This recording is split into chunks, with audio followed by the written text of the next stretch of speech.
Tudo bem, turma? Olha aí, o pessoal que for chegando, vem chegando. Vamos cantar uma musiquinha aqui primeiro? Vamos enquanto vamos esperando o pessoal. É bom que a gente dá uma afinada aqui no violão e já vamos começar o nosso estudo de Hebreus 1:1. Sei nem se eu consigo passar disso hoje, hein? Hebreus 1:1. Muito legal. O livro de Hebreus, existe uma grande polêmica, não tão grande, né? Quem escreveu Hebreus?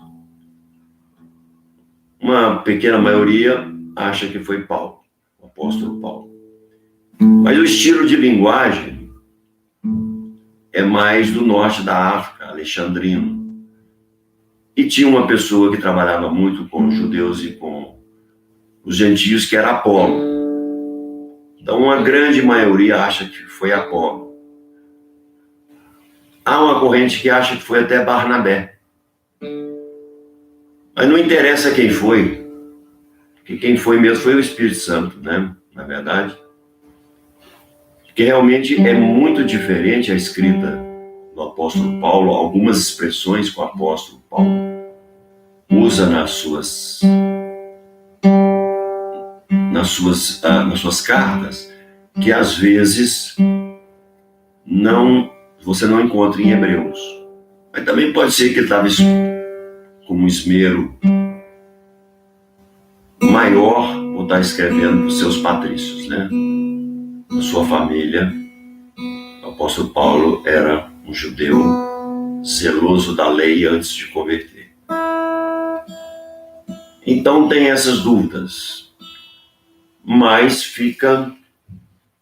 a maioria do pessoal fica entre esses dois. Em primeiro lugar, dos 400 anos para cá, acredita-se mais que foi o próprio apóstolo Paulo. Mas até o ano 200, 300, o pessoal não era dado tanto a autoria ao apóstolo Paulo do livro de Hebreus. Então fica essa dúvida. Mas eu particularmente fico mais tendencioso a crer que foi Apolo. Não é? Ele era eloquente nas escrituras, como diz a palavra de Deus. Muito gostoso, muito bom. Tem tocado só o coro dessa música. Só para a gente começar, a minha voz ainda não alcança. E em outro tom ela fica muito baixa. Mas só o corozinho para a gente não dizer que nós não adoramos ao Senhor.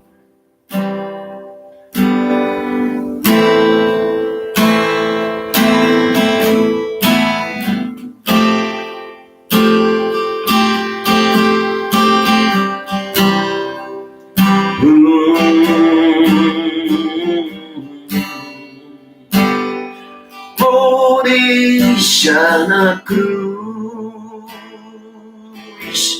tudo que passou, tudo que ficou para trás. Olho pra você, corro pra você, o seu amor é maior do que tudo, é maior do que tudo, é maior do que tudo.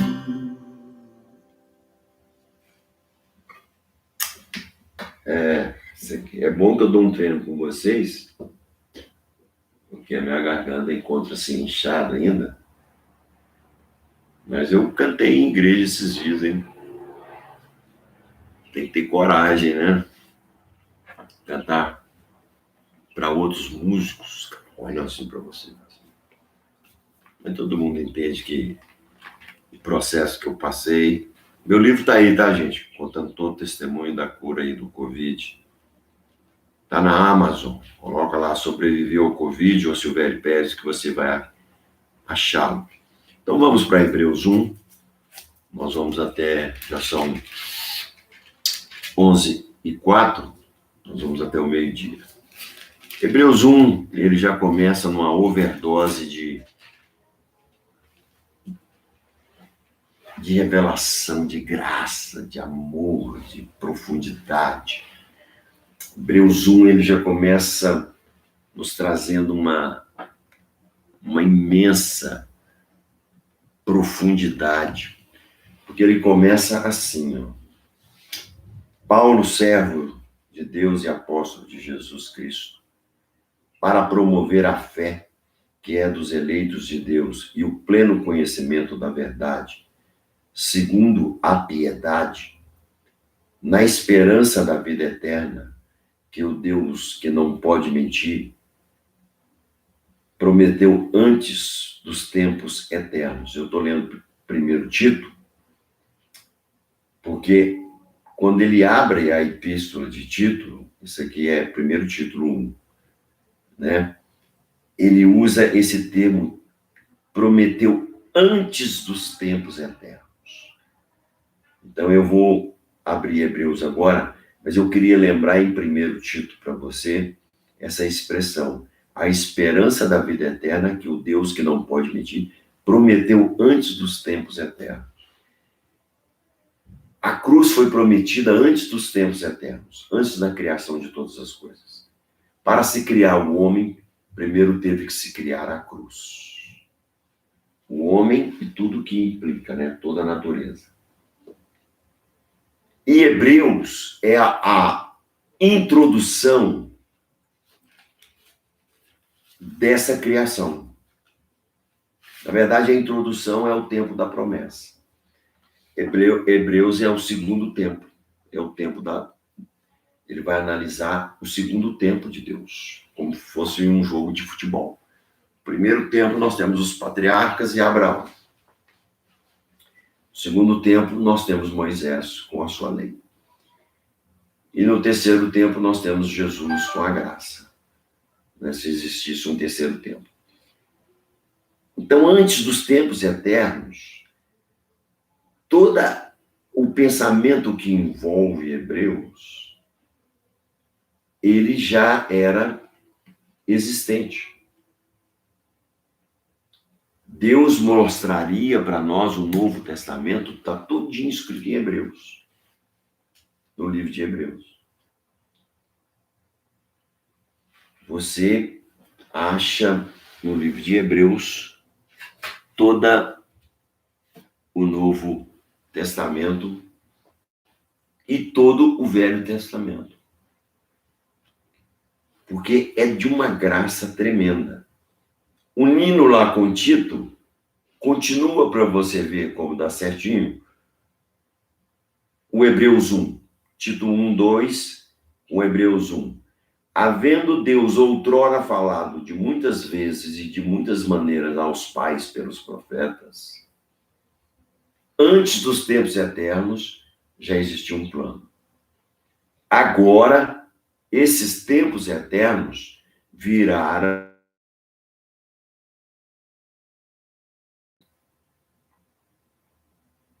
tempos eternos, patriarcas, que são os pais, profetas, que é o tempo da lei, e nesses últimos dias, que é o tempo da graça. Tempos eternos, tempos patriarcais, tempos mosaicos, tempo da lei, e o tempo eterno, que começa nesses últimos dias. O que são os últimos dias? Os últimos dias não é o capítulo 4 de Apocalipse para frente, não.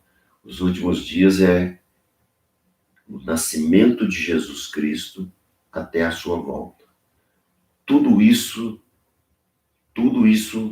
é chamado de últimos dias. Né? Nesses últimos dias nos falou pelo Filho, a quem constituiu herdeiro de todas as coisas, pelo qual também fez o universo. Não tem jeito de eu sair daqui, gente. Eu vou ter que ficar aqui até às 11, até ao meio-dia. Entendem? Olha só. Nesses últimos dias nos falou pelo Filho. Então ele está dizendo o seguinte, olha, eu dei uma palhinha para vocês com os patriarcas. Vocês gostaram? Gostaram. Tudo bem. Eu vou dar uma palhinha para vocês com Moisés, no deserto, no Sinai.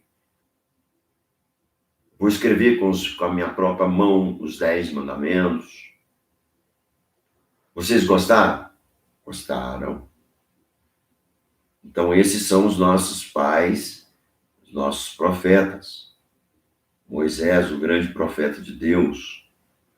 Abraão, nosso grande pai da fé.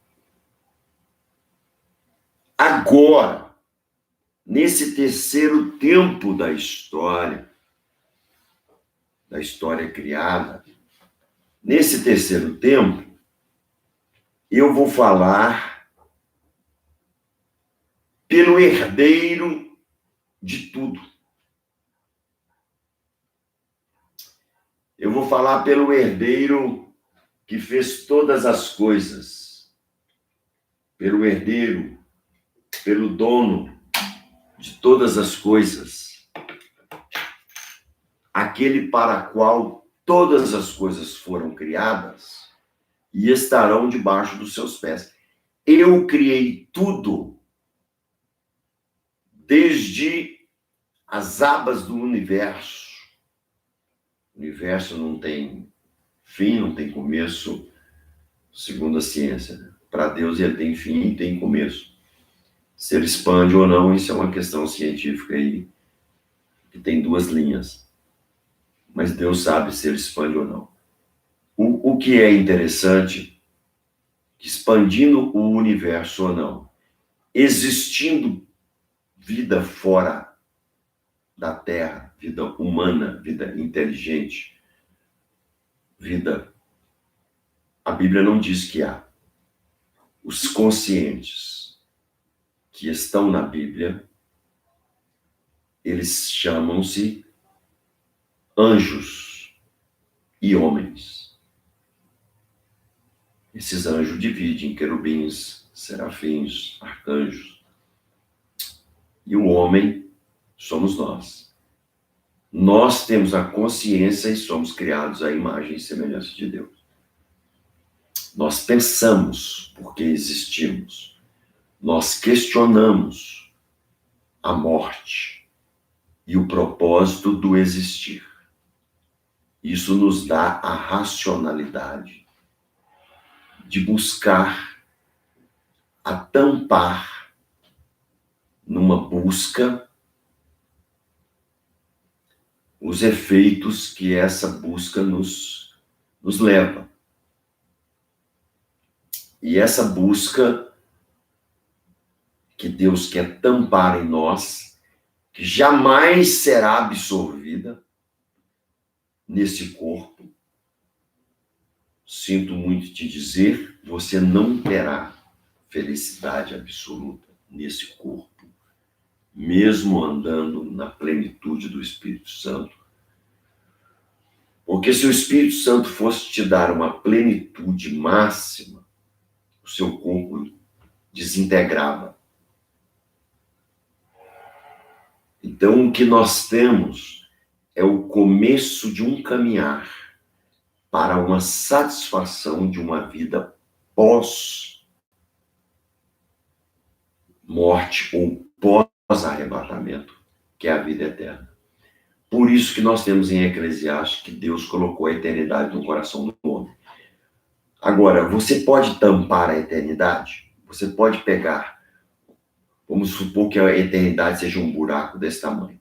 Você pode colocar um objeto de desejo dentro da eternidade e tampar ela? Não. A falta que você tem no seu coração. Não vai existir um objeto que você vai colocar lá. um amor da sua vida, né? A bobagem da alma gêmea, por exemplo, ela não vai tampar o seu coração. Ela vai ser gêmea por um tempo e não vai ser eternamente sua alma gêmea. Ela não vai tampar você. O seu casamento não vai tampar você. O seu filho não vai tampar essa falta. Essa falta só nos é prometida lá em 1 Coríntios 15, semeando o corpo da corrupção e renascendo no corpo da incorruptibilidade. Enquanto existir corrupção no nosso corpo, enquanto envelhecermos, enquanto contarmos o tempo, enquanto temos doenças, enquanto esperamos e questionamos a morte, estamos apenas no comecinho de uma estrada, como se fosse essa caneta. Estou aqui no comecinho da estrada. Aqui sim, para frente eu tenho uma eternidade em que será-me satisfeita toda essa busca. Uma eternidade sem dor, sem pensar, e que esse pensar me cause uma dor. O fato de eu pensar não me causará dor. Isto é a felicidade da vida eterna. Eu penso sem dor. Eu sinto sem dor. Essa é a definição de vida eterna. O meu corpo pensa e sente sem dor. Como Deus é. Por isso que Tiago fala que Deus não pode ser tentado pelo mal, porque não existe mal. Então, nesses últimos tempos, ele fala pela eternidade. E a eternidade é o Filho. Nesses últimos tempos, nos falou pelo Filho, a quem constituiu herdeiro de todas as coisas, pelo qual também fez o universo. Viu as duas etapas antes? As duas etapas antes, patriarcado e lei mosaica, elas tentam tampar uma falta que em nós é inerente, que vai até a nossa morte, mas não conseguem. Aí a gente fica alegre. Então, quando o Messias virá, ele vai tampar essa falta em nós? Não também. Mesmo o Espírito Santo habitando em nós, essa falta, esse objeto de falta não é tampado. Porque o Espírito Santo não pode estar em plenitude em nós, senão nós desintegraríamos. Então, qual é a diferença? É que no resplendor da glória de Cristo, por ser o herdeiro de todas as coisas, ele estabelece um marco. Não, eu mostrei para vocês, pelos patriarcas, que somente pela promessa vocês não chegariam lá. Mostrei para vocês, por Moisés, que somente pela lei vocês não chegariam lá.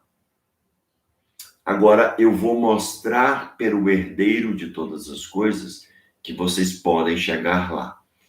Mas nós vamos dividir pelo herdeiro de todas as coisas, chamado Jesus Cristo de Nazaré, que nós teremos duas fases. A fase mortal, ao qual você vai ser penhorado.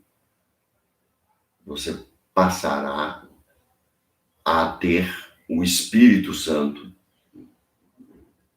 que vai tentar amenizar essa falta sua, mas não vai completá-la. É bom que você saiba disso, tá? Igreja séria prega isso. Igreja que não é séria te põe culpa e prega que se você estiver ali naquela igreja ou naquele lugar, todas as suas faltas serão tampadas. Pior ainda, que a falta passou a ser capitalista.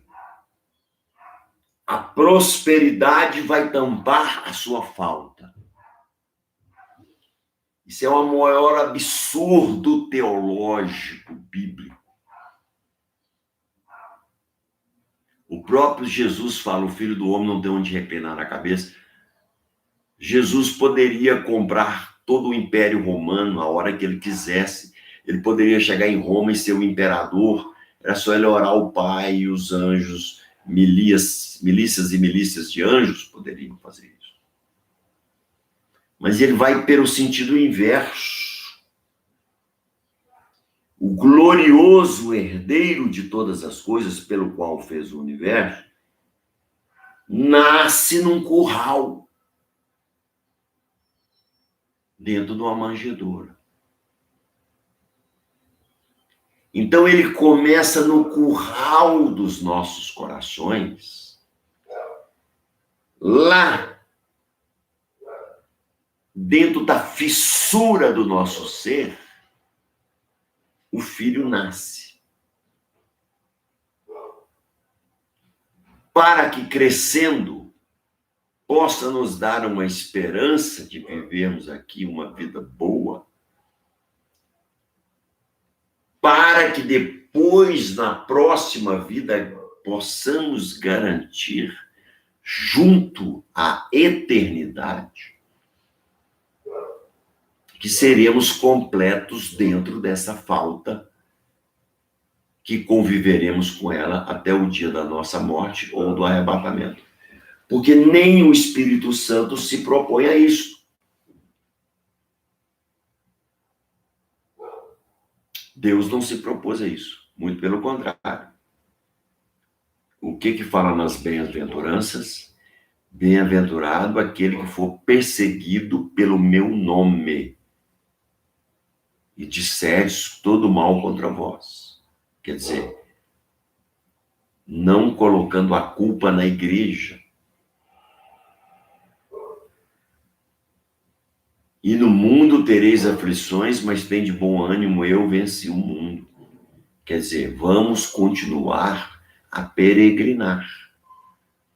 Porque o fim dessa peregrinação é um corpo incorruptível.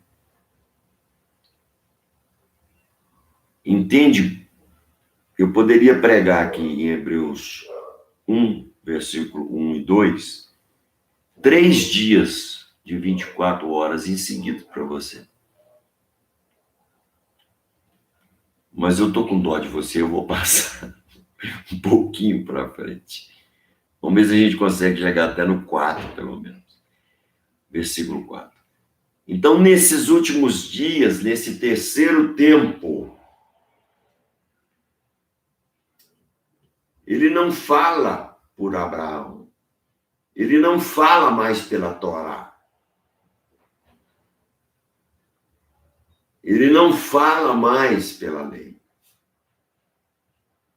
Ele vai interpretar essa lei mostrando para nós de que maneira ele fala. Que é justamente o objetivo do livro de Hebreus.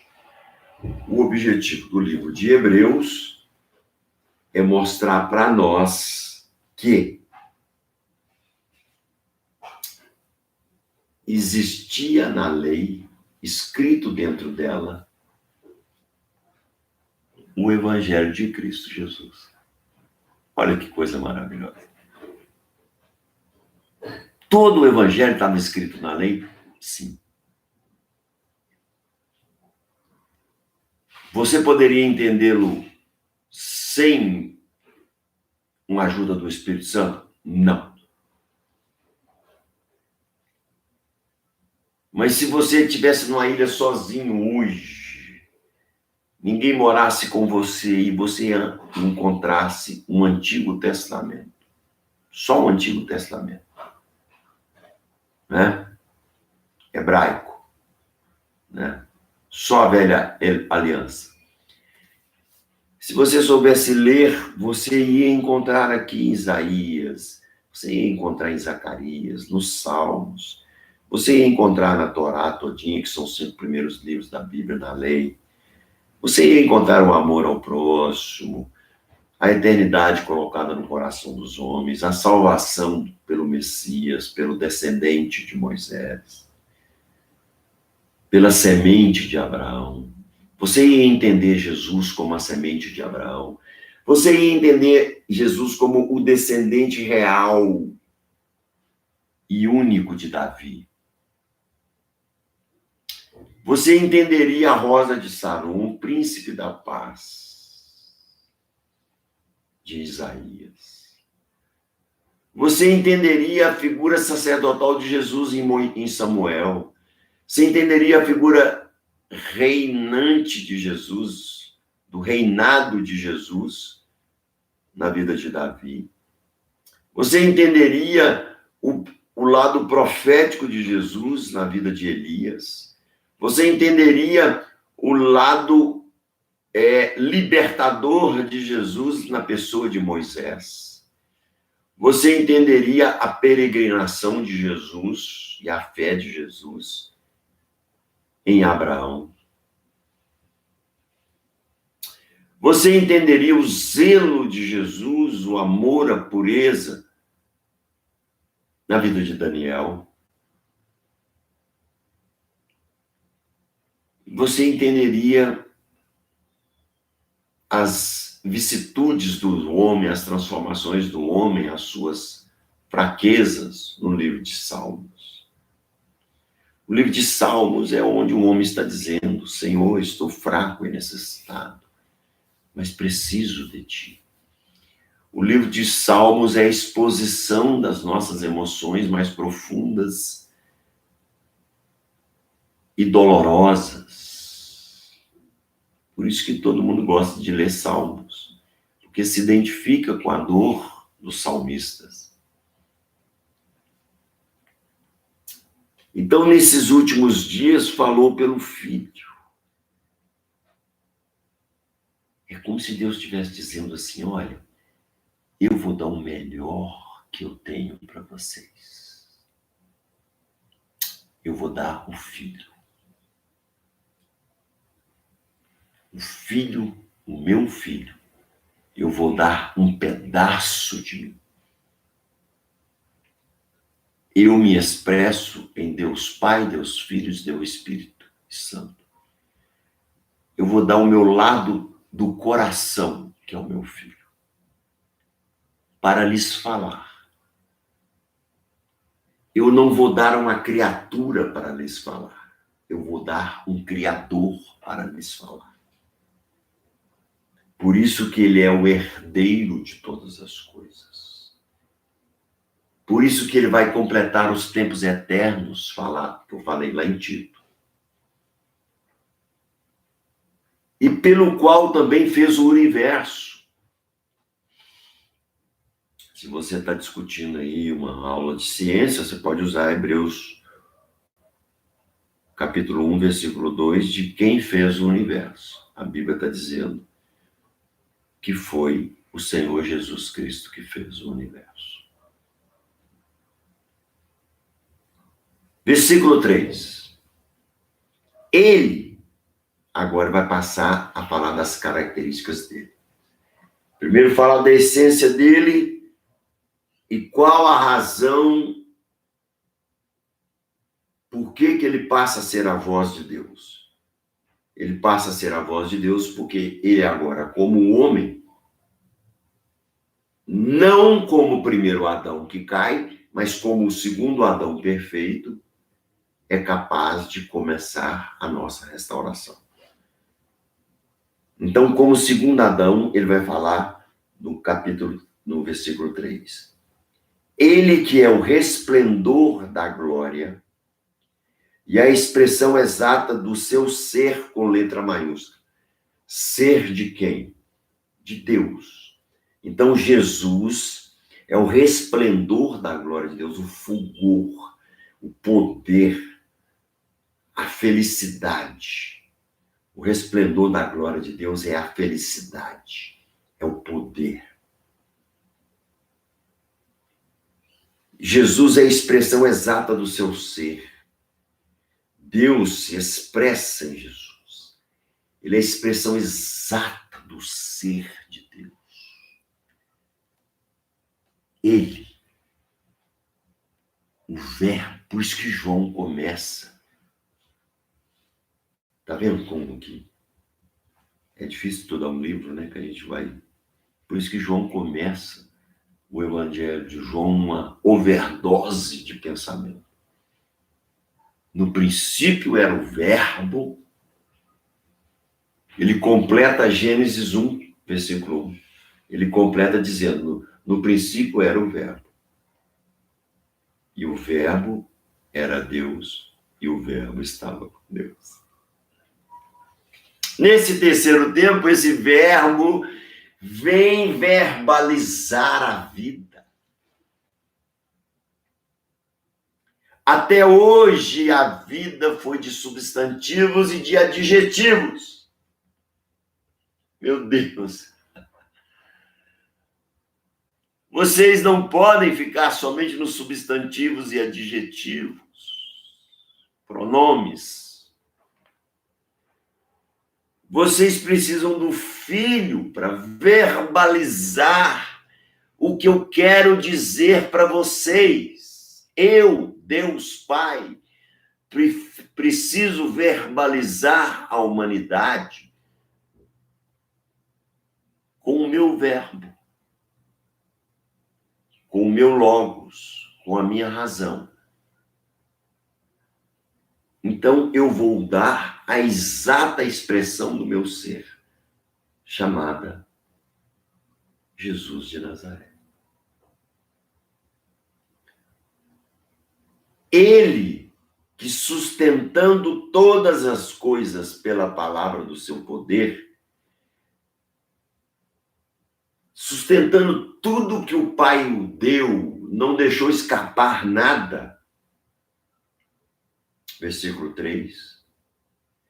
Depois de ter feito a purificação dos pecados, assentou à direita da majestade nas alturas. Oh, meu Deus!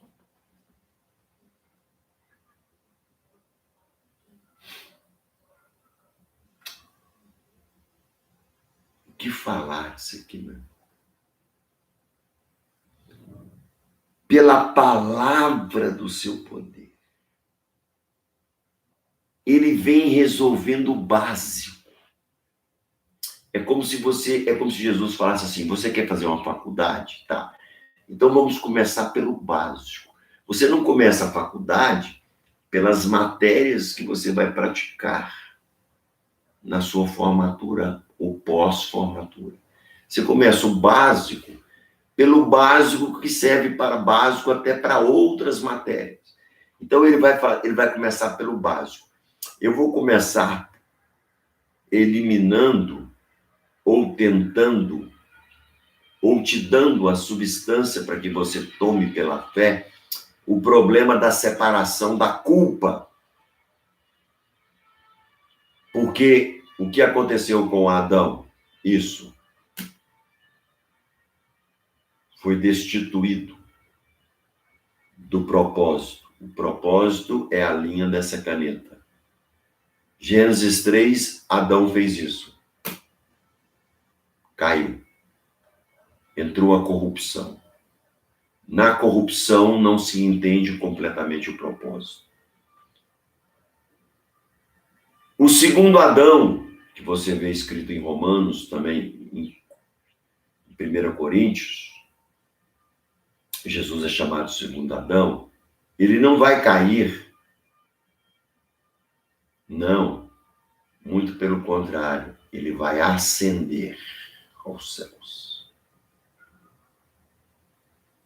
Abrindo entre a minha mente, a minha consciência, uma escada entre os céus e a terra, aquela mesma que Jacó viu quando deitou sobre a pedra, fugindo de Esaú, seu irmão, antes de chegar à casa de Labão. Aquela escada é Jesus. Então, ele, como resplendor da glória, como a expressão exalta do ser de Deus. Se você quer saber da profundidade de Deus, Jesus tem a mesma profundidade. O Espírito Santo tem a mesma profundidade. Eles se dividem em afazeres, se nós podemos usar esse verbo tão pequeno para definir algum ato da Trindade, mas para que você possa me entender, eu vou utilizar o verbo afazer, afazeres. O Pai é o motor, o Filho é o primogênito da igreja, aquele que chama, que coloca cada um no seu lugar. E o Espírito Santo é o que está fazendo isso sobre a terra, cumprindo o projeto do Pai e o do Filho. Então, aqui é a Trindade perfeita, toda ela é a expressão exata do ser, do Deus único, monoteísta, porque não existe outro Deus, ele é mono, quer dizer, o único Deus criador, sendo o Filho e o Espírito Santo a expressão exata do ser de Deus. Aí ele vai entrar agora na nossa pequenez. Ele fala assim, eu vou te dar a matéria básica da faculdade que você entrou. Você entrou na faculdade da vida eterna. A sua matéria básica, a primeira aula sua, vai ser o arrependimento. Entendeu até o arrependimento? Entendi. A segunda aula sua vai ser junto ao arrependimento, existe uma coisa chamada purificação dos pecados. Eu arrependo, sou purificado. Sou purificado, elimino a culpa. Então, arrependo, sou purificado, elimino a culpa. A culpa de onde? A culpa da queda que me distanciava de Deus. Então, a primeira matéria da faculdade do andar com Jesus é a purificação dos pecados, que 1 João fala com muita propriedade. 1 João 1,9. Se confessarmos os nossos pecados, ele é fiel e justo para perdoar os nossos pecados.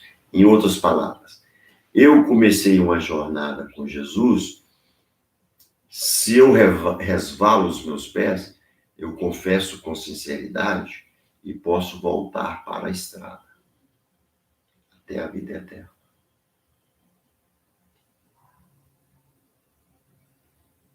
Então,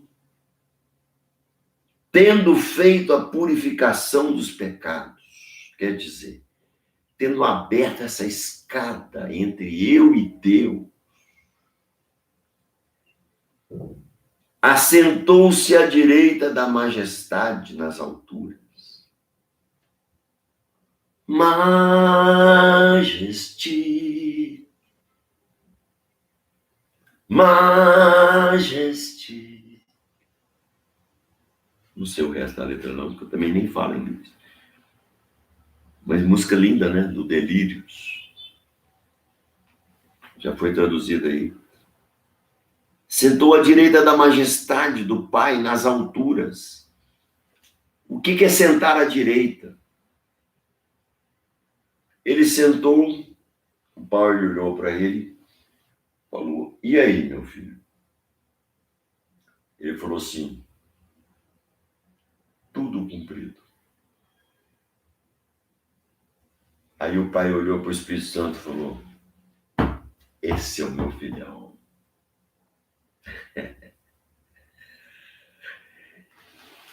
Um sacerdote segundo a ordem de Melquisedeque. Sem linhagem humana, o segundo Adão, o meu Redentor. Parabéns, filhão. Você suportou a angústia da cruz para trazer os seus irmãos para vir habitar conosco eternamente. Senta-te à minha direita. E Estevão, ao ser apedrejado, olha para os céus. E a Bíblia fala que Jesus levanta e diz: vem, Estevão. Você acha que Estevão estava sentindo pedra? Estevão estava rindo, dizendo: perdoa esses mané aqui. Eles me jogam pedra, mas é porque eles não entendem nada, pai. Só faltou Estevão falar assim: gente, quem quer dar a última pedrada aí? Que eu fui. Tchau.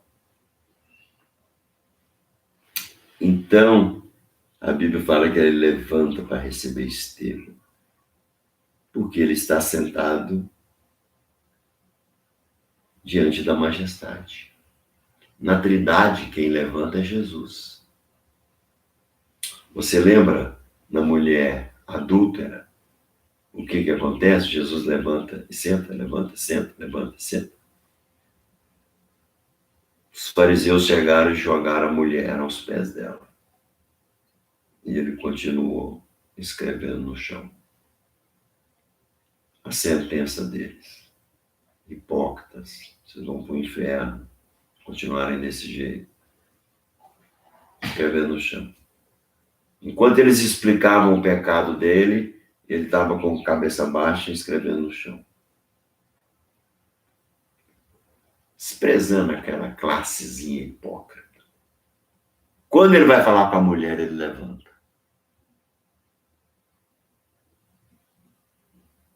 Jesus levanta quando você precisa. Diante da majestade de Deus. Como se diz, não mexam com os meus filhos. Eu sou o primogênito da criação. Eu autorizei uma raça eleita de reis e sacerdotes. Então, eu os purifiquei. Eles podem chegar aqui agora diante do trono, porque o véu foi rasgado de cima a baixo, e eles podem adorar diante da arca, que é o trono de Deus. Porque agora tem sangue, e é o meu sangue, e não é sangue humano, é sangue do segundo Adão, da nova criatura de Deus, chamada Jesus Cristo. Tendo se tornado tão superior aos anjos, quanto herdou o mais excelente nome do que eles. Agora, Apolo ou Paulo, quem escreveu Hebreus, vai dizer, vai começar toda uma teologia, mostrando a superioridade da nova aliança sobre a velha. Então, ele já tem uma pequena introdução.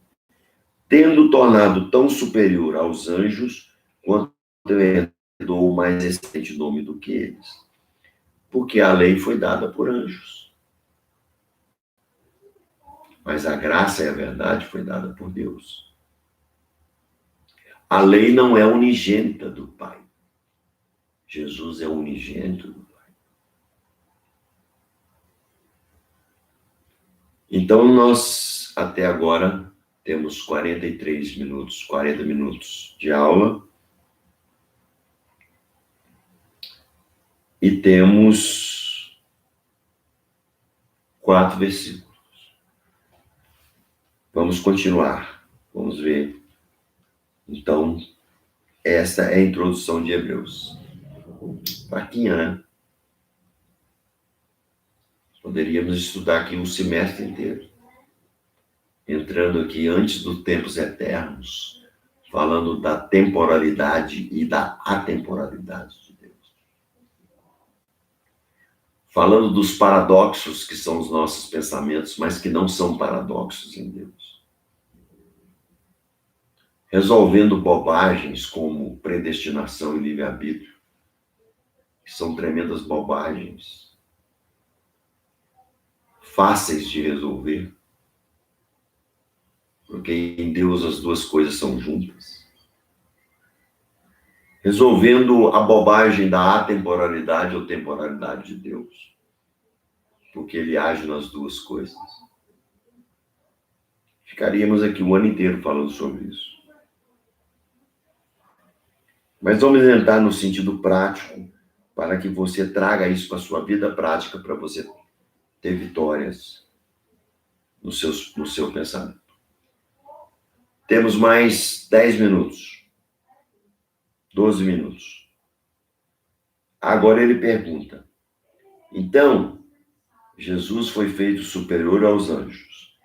Ele vai falar agora que Jesus é superior aos anjos e vai falar lá na frente que ele é superior a Moisés. Então, como superior aos anjos, ele vai falar no versículo 5.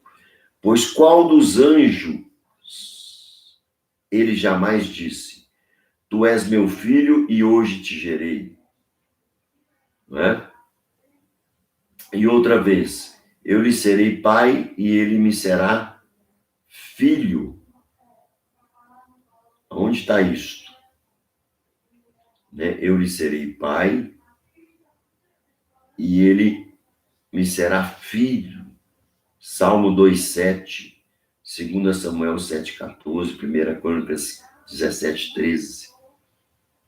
Deus fala, tu és o meu filho e hoje eu te gerei. E outra vez, falando ainda, e eu lhe serei pai e ele me será filho. E novamente, ao introduzir o primogênito do mundo, diz, e todos os anjos de Deus o adorem.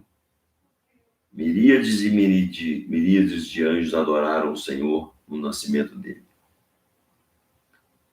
Ainda, quanto aos anjos, ele fala isso aqui com respeito ao filho. Aos anjos, ele fala o seguinte, são importantes? São.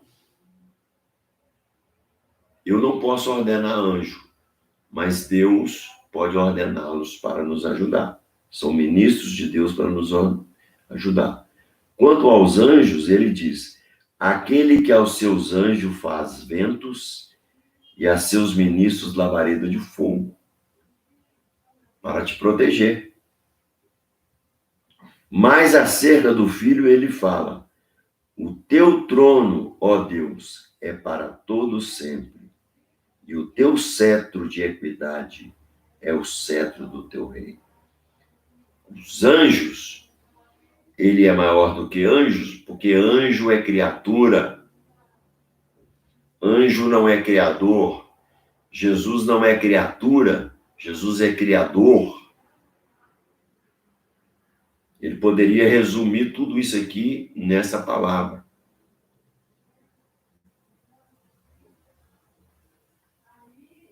E ele ainda fala mais de Jesus. Amastes a justiça e odiastes a iniquidade. Por isso Deus, o teu Deus, te ungiu com óleo de alegria, como a nenhum dos teus companheiros. E ainda, esse ainda está onde? Lá no Salmos 102, versículo 25. Ainda com respeito a ele fala, no princípio, Senhor, lançastes os fundamentos da terra, e os céus são obra das tuas mãos. Eles perecerão. Com a oitil, no futuro, né? Os céus e terra perecerão. Tu, porém, permaneces, sim, todos eles envelhecerão com a oitil, quer dizer, o futuro, o universo, a terra, o tempo, as galáxias, os planetas. Se tiver ET, se não tiver, se tiver, sei lá, o que mais você quiser imaginar no universo, tudo isso passará. Porque isso é criação substituta, mas não é o projeto ideal de Deus. Eles sofreram com a queda. Eles perecerão. Tu, porém, Jesus, né? Vamos colocar aqui para você entender. Permanece, sim. Eles envelhecerão como vestes, mas o Senhor não envelhecerá. Também qual manto os enrolarás? Quem? O universo, os céus. E como vestes serão igualmente mudados. Já está falando aqui que esse universo, como diz 1 Pedro, será transformado pelo fogo, e novos céus e nova terra descerão para nós. Esse universo é mudado, mas tu não. Tu és o mesmo. E os teus anos, para falar uma palavra que não existe no céu, não existe no céu uma palavra que possa expressar tempo. A única palavra, mais ou menos, que possa expressar alguma coisa de tempo é a eternidade. Mesmo assim, é pobre. A palavra eternidade é pobre. Até, às vezes, nós chamamos Deus de eterno, mas eterno com M maiúsculo, quer dizer, fica mais elaborado. Mas eternidade, que somos nós com E minúsculo, é pobre ainda. Porque não tem uma palavra para expressar o que Deus é no tempo. Porque simplesmente ele não é. Ele é e não é. Todo mundo que quer colocar Deus no tempo, não consegue. E todo mundo que quer tirar Deus do tempo, não consegue. Ora, a qual dos anjos jamais disse, o escritor de Hebreus dizendo aqui, assenta-te à minha direita até que eu ponha os teus inimigos por estrado dos teus pés. O que eu falei? O filho sentou aqui. Onde é que está o violão? O meu violão aqui. Aqui é o filho, certo? Esse outro violão aqui, não sei se vai aparecer para vocês aqui. Tem mais um violãozinho aqui. Esse outro violão aqui é o Espírito Santo. Eu sou o Pai, esse aqui é o Filho, esse aqui é o Espírito Santo. Então, essa trindade sentada.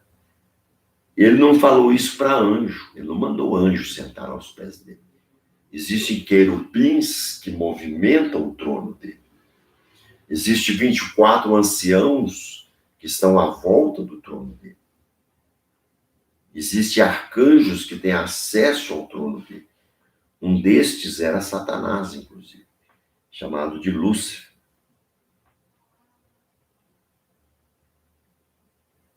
Não são os anjos, espíritos ministradores, enviados para o nosso serviço, a favor dos que hão de herdar a salvação.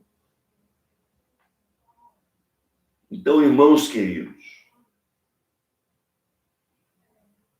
depois dele introduzir o Filho na criação e fazer a expiação do pecado, e dizer que desde antes dos tempos eternos o Filho já estava com o Pai, e falar que ele começou a revelar as coisas no patriarcado e passou pela lei, ele agora vai provar a quem o Filho é superior. A primeira prova você viu hoje. Ele é superior a uma criatura poderosa. A segunda criatura mais poderosa feita por Deus, que são os seus anjos do céu. Em terceiro lugar, os anjos que estão com Satanás. E em quarto, nós. Graças a Deus que nós somos guardados pelo sangue e o diabo não pode nos tocar se Deus não permitir. Assim como fez com Jó.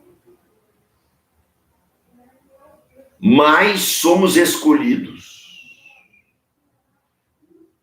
A tal ponto, amados, que os anjos são ministradores a serviço de Deus para nos proteger. Veja que é a serviço de Deus. Você não pode ordenar anjos. Só Deus pode ordenar anjos a te guardar. Não vai dando ordem para anjo, não. Eu já vi gente orando, dando ordem para anjo. Meu amigo, você não tem essa autoridade, não. Quem dá ordem para anjo é Deus. Eles são espíritos ministradores, nossos anjos da guarda, enviados para o serviço a favor, ao nosso favor. Amém e amém. Assim terminamos o capítulo 1. Demos conta. Oh, maravilha! Olha só que legal. Terminamos o capítulo 1. Amanhã, ligue para uma pessoa que está de lockdown, que está trabalhando em casa. Fala para ele pegar pelo menos meia hora desse estudo. Gente, eu estou preparando com carinho para vocês. Então, você que está me ouvindo aí, não é? Tem 10 pessoas ali. Eu poderia estar falando isso aqui para 2 milhões de pessoas que estudam legal, né? Então, divulguem vocês. Eu não tenho condições de divulgar, né? Eu divulgo nas minhas mídias sociais. Então, me ajude aí, compartilhando. E nós vamos ver o capítulo 2 amanhã. Amém? Glória a Deus. Vamos terminar só com um louvorzinho, para a gente adorar esse Deus maravilhoso, né? A essa Trindade Santa, cheia de poder. Para isso eu tenho que pôr o violão aqui de um jeito que eu consiga tocar. Vamos pôr nossa querida Bíblia aqui do lado. A gente só pode dizer assim, ó. Ao que está sentado no trono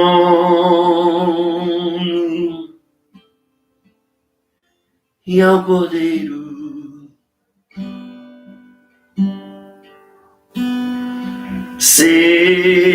seja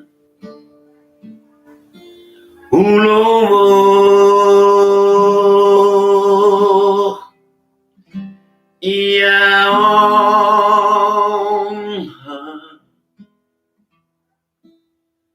e a glória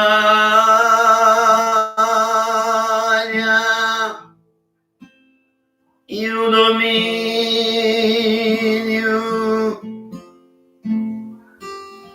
pelos séculos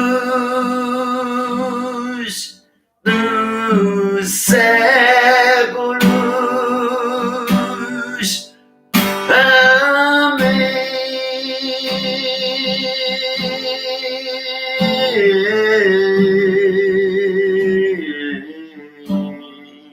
Ao que está sentado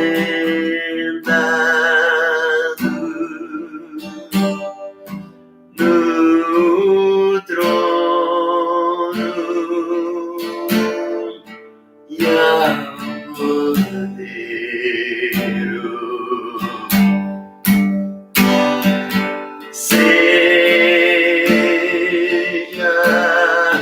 o louvor e a honra e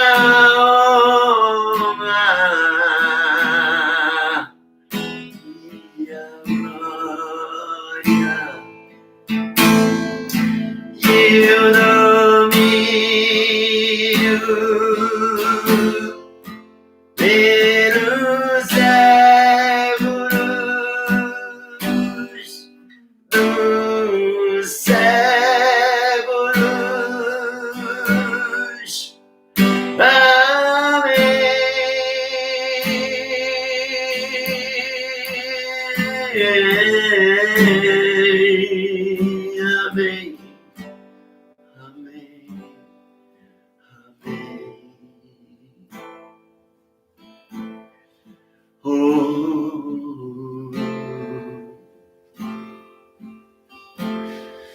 estás à direita do Pai,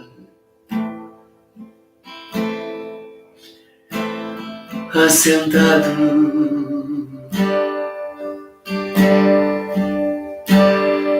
e a honra e a glória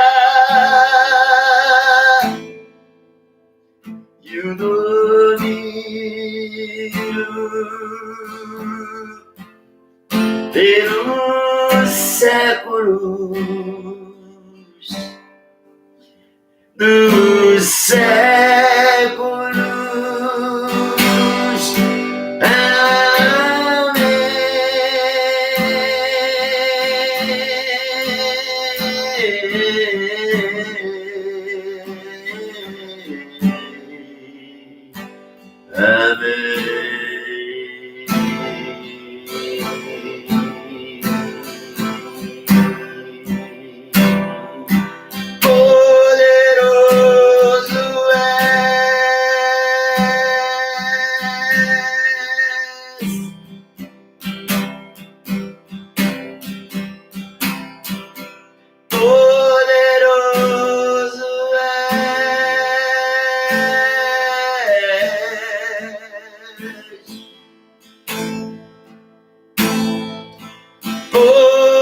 Poderoso és.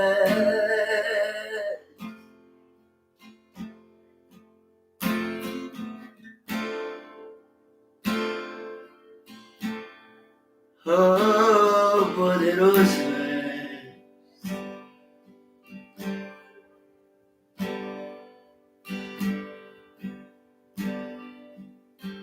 E a gente podia ir embora lá até 1 hora cantando.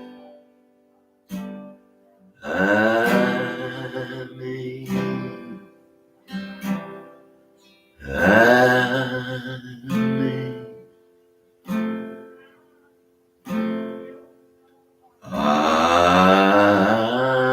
Amém.